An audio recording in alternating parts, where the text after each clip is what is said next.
پر اٹھی، اس نے اپنے منہ میں جاتی ہوئی کھجور کو روکا، 2 ٹکڑوں میں بدلا، ایک ٹکڑا اس کے منہ میں دے دیا، ایک ٹکڑا اس کے منہ میں دے دیا۔ سیدہ عائشہ رضی اللہ تعالی عنہ فرماتی ہے مجھے اس کی اس عمل سے بڑا تعجب ہوا، بڑی حیران ہوئی۔ اللہ کے نبی صلی اللہ علیہ وسلم جب گھر آئے، میں نے آپ کو واقعہ سنایا، اللہ کے نبی نے سن کر کہا عائشہ تو نے اس کا یہ عمل دیکھا ہے، اب یاد کر لے ان اللہ قد اوجب لها بها الجنہ، اس عمل کی وجہ سے اللہ نے اس ماں کو جنت عطا کر دی۔ اس نے اپنی بچیوں پر رحمت کی، اپنا پیٹ کاٹ کے، اپنی بھوک برداشت کر کے، اپنا حصہ بھی اپنی بچیوں کو کھلا دیا۔ یہی ایک عمل اس کے لیے جنت میں داخلے کا سبب بن گیا۔ اسلام نے بیٹیوں کو جو عزت دی ہے، عورتوں کو جو مقام دیا ہے، اب تو بہت ساری ہے جو اسلام کے چولے سے چھلانگ مارنے کے لیے تیار کھڑی ہے۔ انہوں نے بس چل رہے مولویوں نے اپنے ہاتھوں ہی مار چھڑا، مولوی مولوی مولوی، پردہ پردہ پردہ، باہر نہیں نکلنا۔ ہم اکثریت ہیں، مرد اقلیت میں ہیں، ہم مردوں کے کندھے سے کندھا ملا کر چلنا چاہتے ہیں، ہم ملک کا ناک منہ سیدھا کرنا چاہتے ہیں۔ جب تک ہم نہیں کام کریں گی ملک ترقی کیسے کرے گا؟ ذرا ان ملکوں سے تو پوچھ لو جنہوں نے اپنی بیویوں کو گھر سے ترقی کے نام پہ ہی باہر نکالا اور اتنا ذلیل کر دیا۔ ڈبل روٹی کتنے کی ہے جی؟ ہمارے ملکوں میں ڈبل روٹی 15 روپے کی، 20 روپے کی۔ ڈبل روٹی کے اشتہار پہ بھی عورت، ڈبل روٹی کے اشتہار پہ عورت، صابن کے اشتہار پہ عورت، شیمپو کے اشتہار پہ عورت، عورتیں اور کپا دی سنڈیاں مارن واسطے مشہوری واسطے عورت۔ یہ عورت اتنی ذلیل ہو گئی، حالانکہ یہ عورت اتنی قیمتی ہے۔ میں آپ کو مثال دے کے سمجھاتا ہوں، کسی کے پاس 50 ریال ہو، اس جیب میں رکھ لے گا، ٹھیک ہے، 100-150 ہو سائیڈ والی جیب میں ڈال لے گا، 500 ہو تو شلوار کی زپ لگی ہوئی جیب میں رکھے گا، 2-3 ہزار ریال ہو، جی مجھے ڈر ہے میرے کمرے میں چوری نہ ہو جائے، آپ امانت رکھ لیں، میرا بینک اکاؤنٹ کھلوا دیں، کسی کا کہیں بھی بس نہ چلے تو 1000 ریال کی بتی بڑھا کے شلوار دے نیفے جی تون لے گا۔ جتنی چیز قیمتی ہوتی ہے اس کی اتنی سیکورٹی کی جاتی ہے ایسے یا نہیں؟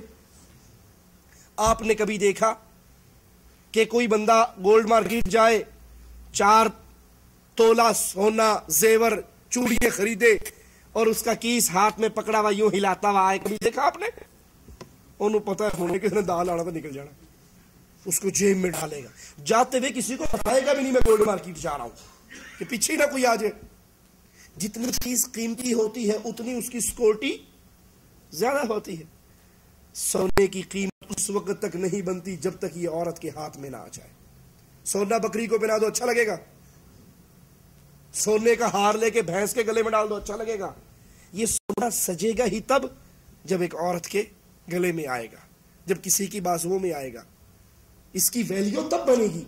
یہ ہیرا تب اپنی قیمت پائے گا جب یہ کہیں پہ پھینکے گا۔ آؤ نبی کی حدیث سناؤں، آپ نے فرمایا پوری دنیا کے اندر سب سے زیادہ قیمتی چیز نیک بیوی ہے۔ پوری دنیا کے اندر سب سے زیادہ قیمتی چیز نیک بیوی۔ 4000 ریال ہو بینک اکاؤنٹ میں رکھتے ہو، اور جو دنیا کی سب سے قیمتی چیز ہے اس کو میک اپ کروا کے موٹر سائیکل کے پیچھے بے پردہ بٹھا کے آؤ آؤٹنگ کرنے چلے، اے اگے ویکھن دے اور پیچھے ویکھن دے، دنیا اس کو دیکھ رہی ہے۔ بدماشی اور عیاشی کا بازار گرم ہے۔ آج عورتیں کاروبار کے نام پہ، دکانداری کے نام پہ، اتوار بازار کی شاپنگ کے نام پہ اسلام کی حدود کو توڑنے کے لیے تیار کھڑی ہیں اور سمجھتی ہے یہ پردہ دقیانوسی ہے اور نہیں سمجھتی کہ اسلام سے پہلے تمہارا حال کیا تھا، تم زندہ درگور کی جاتی تھی. تمہیں عزت اسلام نے دی ہے. کتنی عزت دی؟ آؤ فرمان رسول علیہ الصلوۃ والسلام سنیں. بیٹی کی، لڑکی کی اسلام میں اتنی عزت ہے، جب تک یہ اپنے نکاح پہ راضی نہ ہو اس کا نکاح نہیں ہو سکتا. پہلے تو یہ بھیڑ بکری کی طرح بک جایا کرتی تھی، اس کے آقا بدل جایا کرتے تھے، اس کو ظلم و ستم کی چکی میں پیس دیا جاتا تھا. اسلام نے عورت کو عزت دی. جب تک لڑکی راضی نہ ہو اس کا باپ بھی اس کا نکاح نہیں کروا سکتا. بخاری و مسلم میں ہے، امام الانبیاء نے فرمایا بیوہ کا نکاح اس کا حکم لیے بغیر نہ کیا جائے، اور کنواری کا نکاح اس کی اجازت کے بغیر نہ کیا جائے. صحابہ نے عرض کی یا رسول اللہ صلی اللہ علیہ وسلم وَكَيْفَ إِذْنُهَا، کنواری کی اجازت وہ کیسے لی جائے گی؟ آپ نے فرمایا اگر کنواری سے آ کر اس کے نکاح کی بات کی جائے اور وہ خاموش ہو جائے تو اس کی خاموشی رضامندی ہے. کنواری کا چپ ہو جانا راضی ہونے کی دلیل ہے، اور بیوہ کا زبان سے بولنا ضروری ہے. صحیح بخاری میں ہے، سیدہ عائشہ سے روایت ہے، نبی کریم صلی اللہ علیہ وسلم نے فرمایا کنواری لڑکی سے نکاح کرنے کی اجازت طلب کی جائے. سیدہ عائشہ نے فرمایا اے اللہ کے حبیب علیہ الصلوۃ والسلام، کنواری تو شرماتی ہے. آپ نے فرمایا اس کی اجازت اس کا خاموش ہونا ہے، اس کی اجازت اس کا خاموش ہونا ہے. ابو داؤد اور ترمذی میں ہے، امام الانبیاء نے فرمایا یتیم بچی سے اس کی جان کے بارے میں یعنی اس کے نکاح کے بارے میں حکم طلب کیا جائے گا. اگر وہ خاموش رہے تو یہی اس کی اجازت ہے، اور اگر وہ انکار کر دے اس پر کوئی زبردستی. یہ عورت کے حقوق جو اسلام نے اس کو عطا کیے ہیں. اچھا یہ اجازت لینی کب چاہیے؟ اجازت لینی کب چاہیے؟ آپ نے دیکھا نا اکثر اجازت کب لی جاتی ہے؟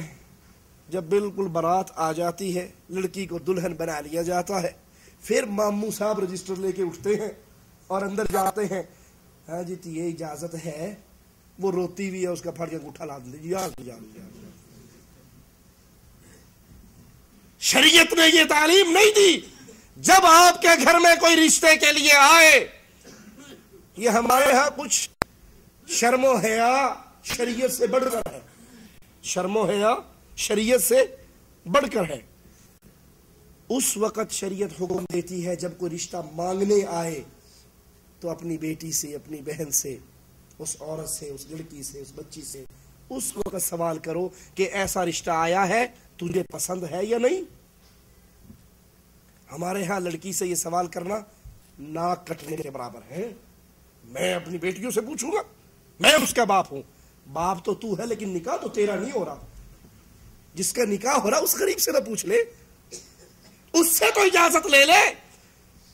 یہ نکاح جب نکاح خان آ کے پڑھانے لگے اس وقت رجسٹر پہ سائن کروانا لڑکی سے اجازت نہیں ہے. جب رشتہ آئے، رشتہ فائنل کرنے سے پہلے، رشتہ پکا کرنے سے پہلے اپنی بیٹی سے پوچھو.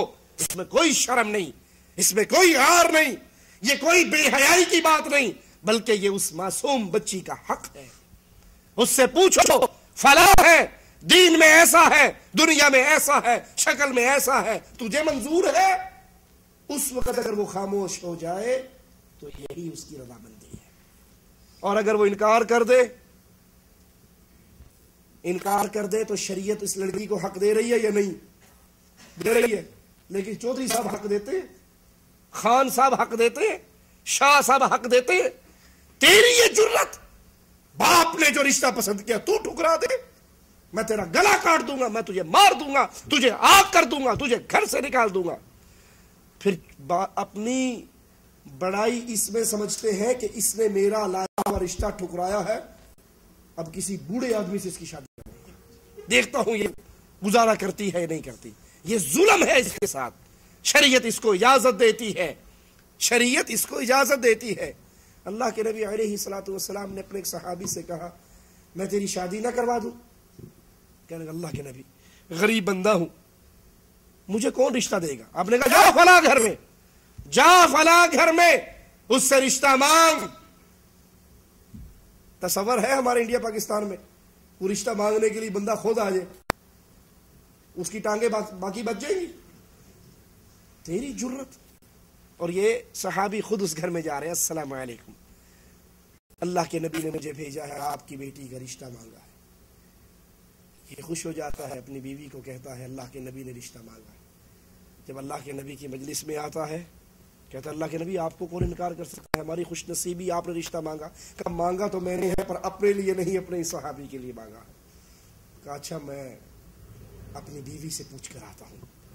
جب بیگم سے مشورہ ہوتا ہے کہتے ہیں وہ نبی نے اپنے لیے نہیں مانگا تھا، وہ تو جلیبیب کے لیے مانگا تھا۔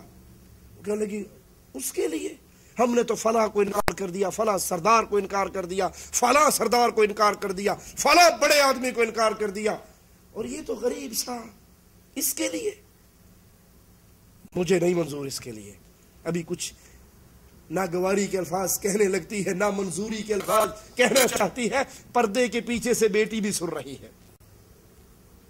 وہ کہنے لگتی ہے ماں یہ نہ دیکھو میرا رشتہ کس کے لیے منظور کیا جا رہا ہے، یہ تو دیکھو میرا رشتہ مانگا کس نے ہے، میرے لیے دلہا کس نے پسند کیا ہے، میرے لیے خامد کس نے پسند کیا ہے، محمد الرسول اللہ صلی اللہ علیہ وسلم۔ اس سے بڑھ کر میری اور کیا خوش نصیبی ہے کہ میرا ہونے والا خامد محمد کریم کا پسندیدہ ہے۔ ماں مجھے منظور ہے۔ ماں باپ نے کہا جو تینوں منظور ہے تو سانو پھر کی تکلیف، ہمیں بھی منظور ہے، تو راضی تو ہم بھی راضی۔